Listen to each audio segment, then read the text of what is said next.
My grandfather died when I was 12. At his funeral, his lawyer handed me a metal box with my name engraved on it. There was only one instruction: open only when you're ready. I wasn't ready at 12, or at 18, or at 25. I'm 32 now. The box has followed me through 6 apartments, 2 failed relationships, and a career I don't recognize anymore. Last night, I finally opened it. What I found inside changed everything I thought I knew about my family and about myself. The box was heavier than I remembered. 20 years of carrying it, and I never noticed the small keyhole on the side. There was no key in the envelope the lawyer gave me, just the box and those 5 words. I used a screwdriver to pry it open. Inside, there were 3 items: a leather journal, a black and white photograph of a woman I'd never seen, and a letter addressed to me in my grandfather's handwriting. The letter was dated 1 week before he died. "Michael," it began, "if you're reading this, you finally decided you're ready. I've been waiting for this moment since you were born. There are things about our family you need to know, things I couldn't tell you while I was alive." My hands trembled as I continued reading. "The woman in the photograph is your grandmother. Her real name was Elena Volkov. She wasn't who I told everyone she was." I stopped, looked at the photograph again. My grandfather had always said my grandmother died in childbirth when my father was born. A tragic accident. That's all anyone ever told me. We never talked about her. But this woman in the photo looked strong, confident. Her eyes held something I couldn't name. She wore a dark coat and stood in front of a building with Cyrillic letters I couldn't read. The letter continued. "Elena wasn't just my wife. She was a defector. She came to America in 1962 with secrets that could have destroyed both our countries. I was the CIA officer assigned to debrief her. We fell in love. It complicated everything." I sat down hard on my couch. My grandfather was a high school history teacher, quiet, boring even. He spent his retirement gardening and watching baseball. He never traveled, never talked about politics, never seemed like someone with a past. "I kept her safe," the letter said. "But safety required sacrifice, required lies. When your father was born, we made a choice. Elena had to disappear. Not die, disappear. It was the only way to protect all of us from the people still looking for her." The room felt smaller suddenly. "She's alive, Michael. She's been alive this whole time." I didn't sleep that night. I read my grandfather's letter 17 times, trying to find the lie, the mistake, the senile confusion. There had to be an explanation that made sense. But the journal made it real. It was my grandfather's diary from 1962 to 1965. Short entries, written in his precise handwriting. They told a story I couldn't ignore. October 14th, 1962. Met with the Russian woman today. Codename Sparrow. She knows things about their missile program that could change everything. She's terrified, smart. I'm supposed to stay objective. It's getting harder. December 3rd, 1962. Elena told me why she defected. They killed her brother for asking questions. She smuggled out documents proving the Kremlin was planning something bigger than Cuba, something that would make the missile crisis look like a rehearsal. I believe her. March 22nd, 1963. We got married today. Small ceremony, 5 people. I know this is against protocol. I don't care anymore. Some things matter more than duty.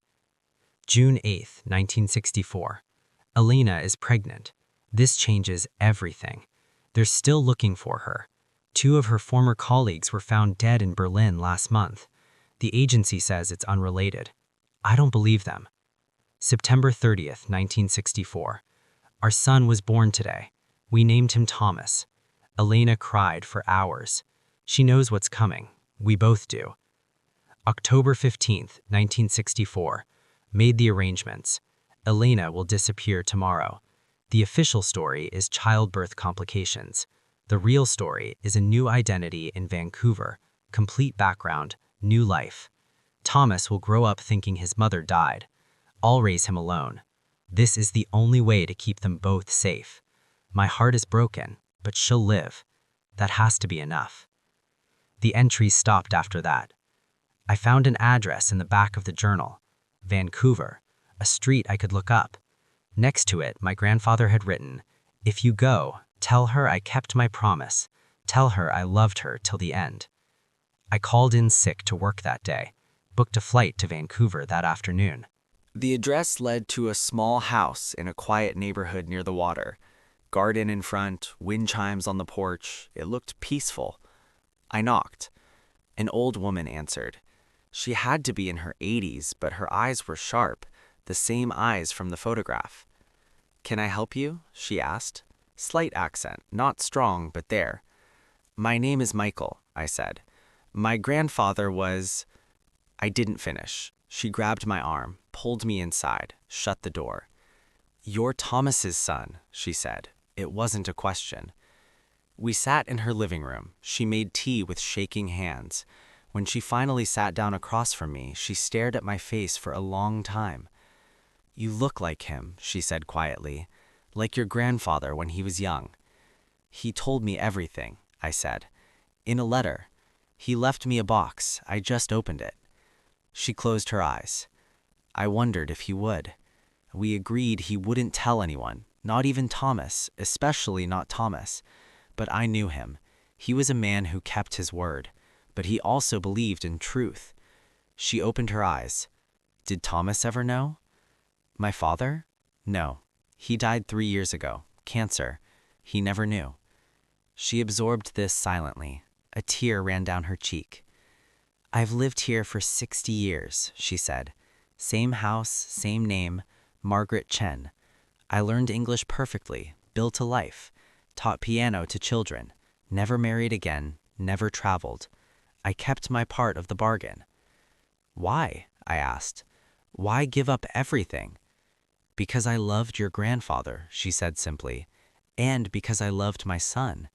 The people hunting me would have killed them both to get to me. Your grandfather gave me the choice, disappear and they live, or stay and risk everything. It wasn't really a choice." She stood, walked to a bookshelf and pulled down a photo album. Inside were pictures of my father, at 6 months old, at 2 years, at 5, at 10, graduation photos, wedding photos, pictures of me as a baby. He sent these?" I asked.